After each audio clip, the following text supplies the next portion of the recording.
5.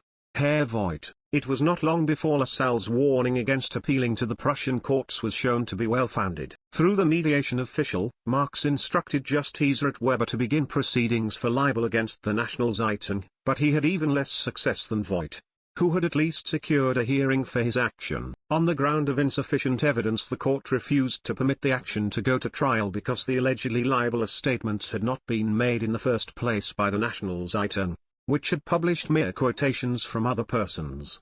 This nonsense was rejected by the Court of Appeal, but only to be replaced by the still greater nonsense that it was not an insult for Marx to be termed the directing and superior head of a band of blackmailers and coiners. The Supreme Court of Appeal could find no legal error in this extraordinary decision, and thus Marx's case was thrown out all along the line. All that was left for him was to write his own answer to Voigt, and this took him almost a year. In order to refute all the rumors and gossip which Voigt had revived, an extensive and protracted correspondence was necessary with people all over the world. The reply was completed on the 17th of November, 1860, and Marx entitled it simply Herr Voigt. It is the only one of Marx's independent works which has never been reprinted, and there are probably very few copies still extant. First of all, it is very long, amounting to 192 closely printed pages, and secondly, it would require detailed commentary to make all the references in it clear to the present-day reader. For the most part this would not be worthwhile, because much of the matter with which Marx deals was forced on him by his opponent and relates to affairs which have long since been completely forgotten, and rightly so. In reading the book one involuntarily experiences a sense of discomfort to hear Marx defending himself against slanderous attacks which did not touch him even remotely. On the other hand, the book offers an unusual treat to the literary gourmet. On the very first page Marx propounds a thesis which he pursues through the subsequent pages with the humor of a Shakespeare. The original of Karl Voigt is the immortal Sir John Falstaff, and in his zoological resurrection he has lost nothing of his character. Protracted as the theme is, it never becomes monotonous in Marx's hands, and his vast acquaintance with classic and modern literature offers him arrow after arrow which he dispatches with deadly accuracy against the insolent slanderer. In Herr Voigt we meet the vagabonds again, but this time as a small company of light-hearted students who fled to Switzerland after the crushing of the insurrection in the Palatinate in the winter of 1849-50 and won the hearts of the Geneva beauties with their cheerfulness in adversity, and at the same time shocked and startled the local Philistines. When Herr Voigt was written, the band had been dispersed for about 10 years, but one of its members, since become a worthy merchant in the city of London, Sigismund Borkim, gave Marx a lively description of the harmless pranks of the fugitive students, and it was published in the first chapter of Herr Voigt. Marx won a loyal friend in Borkim, and it was in general a great consolation to him that numerous fugitives, not only in England, but also in France and Switzerland, sprang to his assistance, although many of them hardly knew him and some of them did not know him at all. He was gratified in particular by the generous assistance granted to him by Johann Philipp Becker, a tried and trusted veteran leader of the Swiss working-class movement. Unfortunately, it is not possible to describe in detail how Marx utterly exposed the tricks and artifices of Voigt until not a vestige remained, and in fact the powerful counterattack he delivered against Voigt was more important, for it showed that both in its perfidy and its ignorance Vogt's propaganda was nothing but an echo of the slogan issued by the false Bonaparte. The documents published later by the Government of National Defense from the archives of the Tuileries after the overthrow of the Second Empire include a receipt signed by Voigt in August, 1859.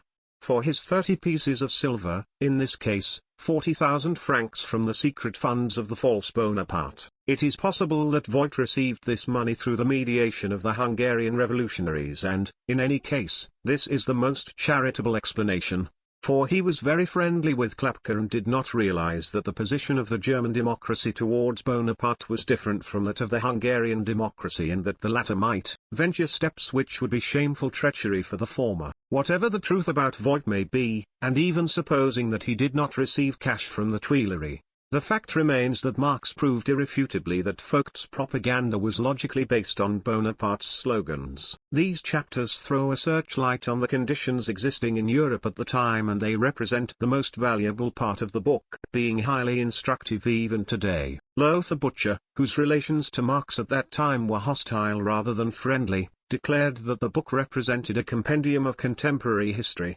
and Lassalle welcomed it as a masterpiece in every respect, declaring in his usual frank fashion that he was now able to understand why Marx had been so convinced of Vogt's corruption, for he had supported his intrinsic proof with an immense weight of evidence. Engels even thought that Herr Voigt was better than the 18th Brumaire, simpler in style, just as telling where necessary, and in fact the finest polemical work Marx had ever written. However, Herr Voigt has not become the most important of Marx's polemical works. On the contrary, it has receded more and more into the background, whilst the 18th Brumaire and his polemic against Proudhon have come more and more into the foreground with the passage of time. In part that was due to the material itself, for after all the Voigt case was a comparatively unimportant incident, and in part it was due to Marx himself. To his great capacities and to his little weaknesses, he was unable to descend to that low level of polemics which is necessary when Philistines are to be convinced, although in this case it was precisely the prejudices of the Philistines which had to be dispelled. The book convinced only those who were described by Frau Marx somewhat naively, but nevertheless aptly, as people of importance, in other words, just those people who did not require to be told that Marx was not the scoundrel Voigt tried to make him out to be, but who had sufficient good taste and understanding to read the book for its literary qualities. Even our old enemy Rouhet thinks the book is a fine piece of drollery, wrote Frau Marx. However, the book was far above the heads of the patriotic worthies in Germany, and it hardly penetrated into their circles at all. And even in the days of the anti-socialist law, otherwise fastidious writers like Bamberger and Treitschke disinterred Vogt's vagabonds for service against the German social democracy. In addition, Marx was not to be spared the misfortunes which invariably attended him in all business matters, though this time he was not completely without fault. Engels urged him to have the book printed and published in Germany, and in view of the conditions prevailing there at the time this would have been possible. Lassalle also advised him to do so, but merely on account of the fact that it would cost less, whilst Engels had more important arguments. We have had the same experience with emigrant literature on 100 occasions already. Always the same ineffectiveness, always money and work thrown into the gutter, and on top of that the annoyance. What's the use of writing an answer to Voigt if no one sees it? However, Marx insisted on giving the manuscript to a young German publisher in London on a share alike basis, both for profit and loss, and he advanced £25 for the printing costs, £12 of which came from Borkim and £8 from Lassalle. But the new firm was so shaky that it was unable to make proper arrangements for the distribution of the book in Germany, and it soon ceased to exist altogether. Marx did not recover one penny of the advance he had paid, and he had to pay almost as much again as the result of legal proceedings which the partner of the publisher began against him to recover the whole of the printing costs, Marx having omitted to have a written contract drawn up. When the trouble with Voigt began, Marx's friend Emand wrote, "I shouldn't like to have to write about the affair, and I shall be surprised if you can bring yourself to thrust your hand into such a muck heap."